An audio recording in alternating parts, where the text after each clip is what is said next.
I have the Ryan Kirby collab that you guys did behind Yeah. me here, my shoulder. And so, what should people be focusing on for the next 30 or 40 days? It's June 3rd.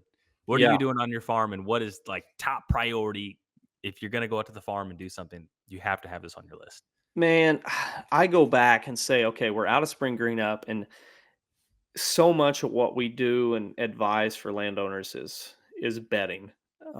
It's like the biggest gaping hole in the bucket for so many people we work with, where you're listening to this and you've got inconsistency in your deer. You've got a lot of deer pictures, but most of them are at night or they're sporadic, and you don't have consistency. But you've got great food plots, and you're like, I just can't get, I have to grind it. I am not the guy. Like, my message is, if you're a husband and dad and you have young kids, then you got to be home with those kids as much as possible, because you only get them for so long. And so when you go hunting, you need to be the most effective possible. And for me, I've hunted way less in the last 5 years than I ever would have ever said I wanted to 10 years ago. I mean, I would have been fighting mad if somebody told me, yeah, you're going to hunt 3 days in 2023. I'd have been like, what happened? Um, but family happens. But I killed a 6.5-year-old buck on the first night out this year. And then I went late season and shot a couple of does.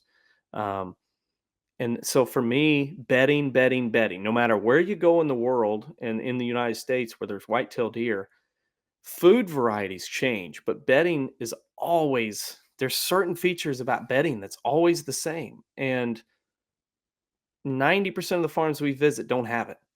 And what's some examples of those features? Yeah, so really good dense cover where you get into it and you're like, I can't see 20 yards in front of me, but I can still move around. So it's like a maze, like a corn maze where you go into it and you can move all different directions, but you can't see anywhere. You're trying to create that in whatever the landscape may be. If it's the prairie, you're trying to create shrub pockets. You're trying to have dotted plums and different shrubs and bigger grasses to help, and then forbs so they can still move around. Or in the forest, you're mixing in some hinge cutting, you're mixing in some flush cutting, you're killing some trees standing, but you're running a chainsaw or running a hatchet, a combination of both, and you're just creating that dense cover. But it has to be in a certain spot. Deer don't just bed anywhere because you have quality bedding. You pick the right spot, and you've created a half acre to 2 acres of this really dense bedding. And it's in a spot that you're not going to disturb it. So you've taken all the things that you know about a deer and say they don't like to be disturbed. They like to bed in these features of my farm. I'm going to make these good spots that are naturally occurring great because I'm going to put the habitat on the ground. And, I get asked the question. One of my clients asked me one time, what's the 80-20 rule? What's the 20% of work I can do to get me 80% of the success? Well, that's like, what's the cheat code for habitat management? And I would say, um, bedding cuts being number one. Like, if you own timber and you haven't cut in a half acre borderline clear cut, you are missing out. That is the cheat code, in my opinion, and I got a lot of success to back it up. Honestly, where it's just I hunt very few days and I kill the oldest deer on my farm, which is generally 4.5 to 6.5, and it just works. And no matter where you're at, deer want a bed and secure cover. I don't Mhm. think they care what version of a food plot or what variety of food plot you have. If they don't have secure cover close by, they're not going to come there during daylight. Yeah. So one, I got a couple questions regarding that, but the first one being you mentioned shrub plantings in a more prairie setting. So you Hmm. mentioned fire being very important, and Hmm. shrubs and fire probably don't mix that exceptionally well. They do actually, because we're talking about species that have adapted Evolved through for fire. years and years and years with fire. So you may set them back, but they stump sprout right back, which is Hmm. a huge tool. Hmm. Early on, you've done some shrub plantings, then you may want to start your fire around that so it Hmm. creeps away from it and it's not flaming hot. And it's not, I guess that's a terrible choice of words there. It's not a raging inferno like a head fire or a really strong backing fire would be through there. Hmm. Okay. And then next question. So for someone that's trying to picture this on their own farm, right? They're thinking, Hmm. okay, I need to put some bedding. This is what he's saying I need to do. And you mentioned, well, deer aren't going to bed just anywhere. So is that knowing where they potentially bed and enhancing that area? That's But a the great question is, strategy. okay, Yeah, so that's one. What if that area is right by your access or 80 yards off your access, but that's where they bed? Do you think it's possible to recreate something that is to your advantage, meaning that they don't have a terrain advantage or they don't have a wind advantage, but it's really thick, and I think just because of that reason, they're going to bed there. absolutely. So a lot of different options there. Identifying those features that they like to bed. So like in terrain or any kind of rolling terrain, slightly elevation changes. Um, they love those like false cresses or those little bitty knolls right off the main part of a ridge, or a little spur of a ridge. Those are all um, really good places, or a kind of a shelf on the side of a ridge. I'd say are huge places that I find a lot of deer beds. And at the same time, keep in mind, I don't really get too worked up about, am I creating doe bedding here or buck bedding, because like I said, in late October, a buck's just cruising around. He's not really going. He's looking for security, and he's looking for receptive does. And so as long as I have all that there, I'm not worried about it, because the benefit to my farm is I know what the absolute worst is, and deer hunting was horrible. It's still not great compared to other places, but it's a lot better than the neighborhood. And I know what is terrible. And so now I've done all the work. I started with the food plots, I started with TSI, and then I started doing bedding cuts. I know what the number one thing for me was, and it's bedding. Mm, Once I started creating those, it's like a moth to flame. And mhm, so knowing where to put them, finding beds, finding the sign, finding the rubs with the beds close by, and you're like, they like to bed here. I'll cut that in, mark it on Onyx, and I'm ready to cut it in the next winter or the next summer. mhm, And I will put those all across my farm. Um, Knowing, like I said, a good to great, knowing where they like to bed, so it's good, and then making it great. That's huge. Looking at the access. Sometimes I would say 90% of the farms I visit, the access is off a little bit. Like, I don't know why we do this as hunters, but we love to put our roads 40 yards from the boundary, but not right on the boundary. And so you're like, shift, I need a new road on the boundary. And mhm, that gets us 40 yards. That could change everything. And I do that on so many different farms where it's like, you don't have to move it much. And you think it's stupid. Why? What's the difference? But in reality, um, it's those little details that's going to mean year after year success or a flop. mhm. How many years did it take you to get to where you mentioned your farm was terrible, right? Like, meaning it was not very good to now you're much more effective. And then my next question to that is how much beyond the habitat, how much does that come to you hunting it more sophisticated? Because you mentioned you went out the first time, shot a deer. And so probably years before you were probably, oh, it's opening day. Oh, I got Yeah. this weekend. Oh, I got that weekend.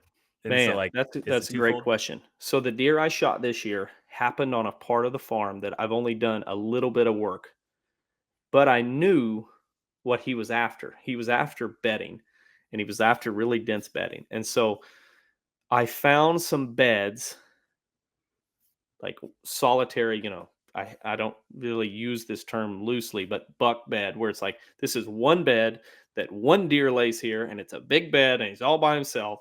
This has got to be a buck. And then we found a shed during a prescribed fire on that. We're like, I've had a bunch of pictures of the deer headed that way. I've got pictures of him around there. I'm putting it all together. That's the deer we call Floppy Joe. He had a broken ear. He's bedding on that slope. And we did some brush management where he killed some locusts. We cut a bunch of cedars down. Like, it kind of was, overall, we're just prepping it to plant native grass. So it wasn't like we were doing this to make better bedding on that slope, Hmm. because we're a couple years out from that. But we just knew that for whatever reason he liked that spot. It's the highest point on that part of the farm. And it was like, he's bedding on that slope somewhere around all that blowdown from the windstorm. And we went in there and killed him Mm, an hour before dark. Um, Only deer we saw. It was pretty well hang the bow up and say, "Oh, my season's over." Um, and that was just because we knew what deer wanted. But as far as the bedding and creation, it it takes you as long as it does to run a chainsaw to create it. It doesn't take long mm, at all. mm. How long did it take you to have the conviction to do it? 1 year, 1 year, and the idea of bedding cuts started for us on the Republican River in Kansas. We were hunting a big monster, valley, a bottom ground next to the river. So huge crop fields. They would all come off the crop fields and come into that riparian area. You could see 300 yards through the timber. Some days they're 300 yards away. Some days they're 50 yards away. Some days they're 100 yards away. Very frustrating and and really kind of just annoying to sit and spend time. We're out here Roll for the 7 dice. days, and you're just Yeah. like, I hope they come by. And those are not odds that I like. Like, I refuse to get beat that many times. And we hunted it, and then we came back, and a windstorm had came through and knocked a bunch of cottonwood limbs down and tops, and so there was actually some debris in that bottom ground, and the does were coming in and bedded down in those tops. And then you'd see bucks cruising by, and you'd watch the does, and they would hide down in the tops, and you're like, there's something to this. The next year we came back, and they were coming downwind, like kind of working their way next to these, and it was like, this is awesome. But we went at the same time, we went to my farm that winter, and we just did real aggressive TSI. We probably opened the canopy up 40%, but we put a lot of treetops on the ground, enough that, if you squat down, I always call it the baseball stance. Put your hands on your knees, kind of bend over, and you look, and you're like, I can't see 20 yards. And that year, the first year we did that, we hung a stand in the middle of it. And I'm not sure, it was just because of the terrain feature. We thought they were going to use this one little elevator ridge. Oddly enough, the deer stood up out of the bedding cut about 80 yards away. He walked right out in the middle. I shot him at 40 yards. He was a 138, 3.5-year-old. But Mhm. at that point, my farm was like, we were shooting 3.5 because there ain't hardly any 4.5s around here. And it was like light bulb moment for me. Like, when have we ever known a deer? He was on camera the night before and was like, he shifted from the south side of the farm to the north side of the farm. I bet he's in that bedding cut. And we went and hung the stand, and he stood up out of the bedding cut, walked out, and I shot him. And it was like, when have we ever had that kind of plan in place and it actually worked? Yeah. So it was like copy paste, copy paste, copy paste. Yeah. That And yeah. and so it changed. It really did just change everything for me in the way I hunt. Mhm. What, so what do you got a lot of questions. I really enjoyed this. If you had the attention of every whitetail so every landowner that is crazy about whitetails, what would you tell them? Is it the timber bedding, create bedding? Absolutely. Yeah. I mean, if I had everybody's ear, I would say, where is the dense bedding on your farm? And if you can't identify it, you better sharpen the chainsaw as fast as you can. And if you can identify it, look to see why it's there. Is it naturally occurring because it's some little shrub pockets in a riparian area? In all the consults we do, generally there's no dense cover. And so when there isn't, we're walking around, and if we find it, like a tree blew down in the middle of a forest, 9 times out of 10, we walk up to it and there's beds around it. Yeah. And it's like, okay, see this? Now we got to replicate this. And so if you have a great food plot, where's the bedding close by? And if you can't identify it within 200 yards, you better make something within 200 yards. Mm, Um, I tell this to clients time and time again. If you invited me to your farm and you said, pick a stand, I'd say, tell me where the bedding's at that you created. Because the best food plot you have, if it doesn't have bedding close by, I don't want to see it. I have no business seeing it because I know what's going to happen. Daylight activity is way down unless it's does and fawns and young bucks. And then if a big buck is there, it's probably at night, and you're wondering why he's pressured not coming there till after dark. And it's mhm, not because of pressure, it's because he's bedded so far away. And so for me, if I'm talking to the people, I'm saying, if you don't have the dense cover on your farm, you better get the dense cover on your farm. It's the easiest thing that almost anybody can do, minus a few people that have a lease that can't touch the timber.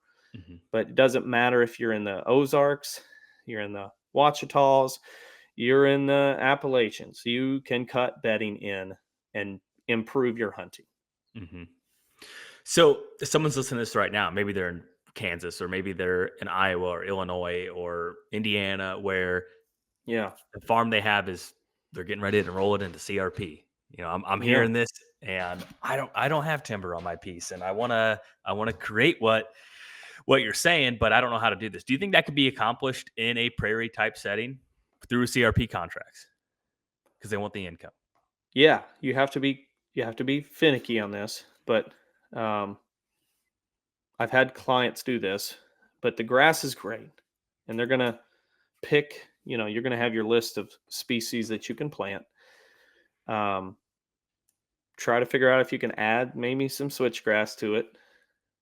But at the same time, what I try to have clients do is cut down trees or shrubs close proximity and drag them out to the middle and kind of do a loose brush pile, Mm, because you can't let trees grow up. You're supposed to cut them down. So if they don't like it, then you can drag them back. But if they know they're cut, they usually don't squawk at it. And mm, so now you have some woody structure mixed with the grass. And that's what, it's not ideal. It's not perfect, because perfect is shrubs and the woody debris and the grass, but they won't let you do that. So you mm. try to get as close to that 10, grade 10 as you can without breaking the rules. So when you say bring out some treetops or things of that, can you illustrate that so someone can picture what that looks like? Because is that a one wide limb off a 40-year-old tree, or is that Yeah. 5? It could be 5, it could be a whole row of sassafras that are growing on the edge of the forest that you don't want, and so you cut them down, and you basically cut whatever you need to get 5 foot of structure up. Mm, Because if you cut down a whole bunch of maple, you're gonna drag toothpicks out there, and that's not accomplishing it. So oak limbs or some flowering dogwoods, which would be great because they got that umbrella type canopy. mhm, And these are just trees that you find close by and throw a chain around them on your UTV or four wheeler and just drag them out there. mm. And then if you need to, cut some of the vegetation and make one of those little cubbies that they can kind of really get in tight with it. And that's going to be a lot of times we really overcomplicate things, but you don't have to make it perfect. It doesn't have to be a 10. It just has to be a 3 if everything else is a 1. Yeah. It's better to make it a 5, but it just has to be a little better than the surrounding area. That's a really fascinating, tactic. I've never heard that. Yeah, that's really interesting, to do that. Have people that have done that, I assume the deer probably bed there just like a fish is up against a log? For sure, yeah, exactly, yeah, and you talk to quail hunters, how many times they see a giant buck that's laying up in a shrub pocket? Like, Fair. they're finding receptive does, and they're running them, and they're trying to get away from the whole string of other bucks, and so they push them and chase them into areas that aren't nearly as heavily traveled, Mhm. and so you'll find them all the time in these little shrub pockets out in the middle of grass.